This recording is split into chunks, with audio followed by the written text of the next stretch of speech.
Hi, welcome to BuzzLogic Vino Diaries, where influencers talk and I taste. I'm your host, Valerie Combs, here at District Wine Bar with the lovely Charlene Li. Now Charlene, former Forrester analyst, and now doing her own thing.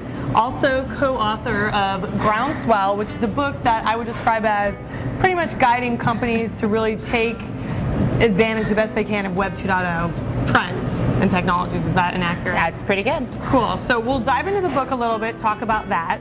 But before we do that, let's take a sip of our Stephen Vincent 2006 Syrah from the Carneros area.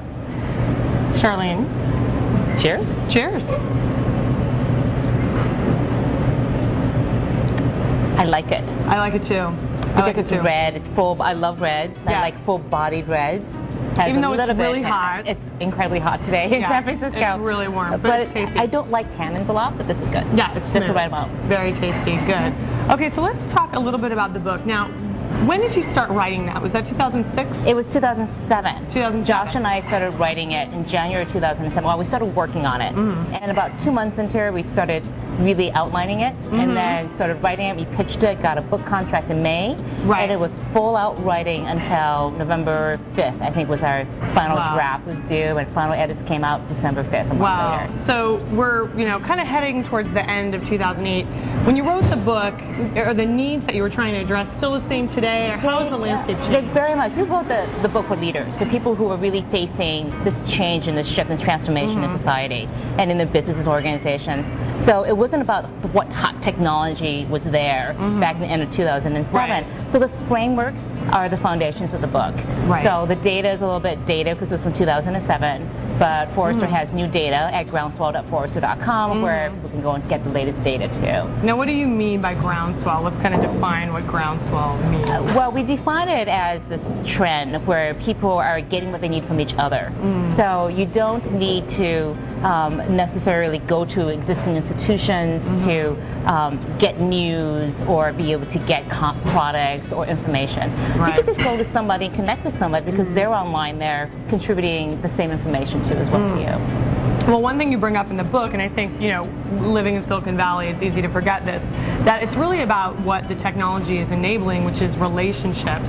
And, it's so easy to get, taken with all the tools because they're sexy and cool. Is that something that you're noticing that companies are getting more kind of attuned to? It's about the relationships with customers, with partners that these tools can enable, or are they still like, we need the next new hot They're getting better at it. They're really getting better at it. And I'd like to think it's because they're reading the book. Yes, but, frankly, of course. I think that if the organizations are maturing and they're saying, it's not just a blog anymore, but what would I use the blog for? Right. And so they're beginning to be more mature about the space, becoming more mature. There are more people talking about it. Right. They're getting exposed personally to what blogs can do. Right. So they're saying, well, here's a use case I can apply it to my organization now. But I still hear from companies, I need a Facebook page. You Right. go, why? And they say, well, I don't know, I just think it's a good thing. Right. And that's disaster in the making. Right, right. Now, what are some examples of maybe some of the right things that people are doing and then some mistakes, like the Streisand effect, which you mentioned in your book? Right. Maybe talk a little bit about that. Well, the Streisand effect was when Barbara Streisand found out that her house had been taken, a picture had been taken of her house as part of the California Coast documentation project. So she wrote to them and said, take it down. I don't want my house on there. And, well, what did the photographers do? They put that letter back on the internet, and it was out for everyone to see. So she drove actually more traffic for people to see her house. So I equate it to being like trying to get pee out of a swimming pool. Once it's out there, there's nothing you can do. And people are on this idea that I can control the groundswell, and they can't. And so I think the biggest mistake is when people think that they can control this, think of it as a channel because there are so many people using it, and they can push a message out. Right. And communities, the groundswell, it's all about the conversations.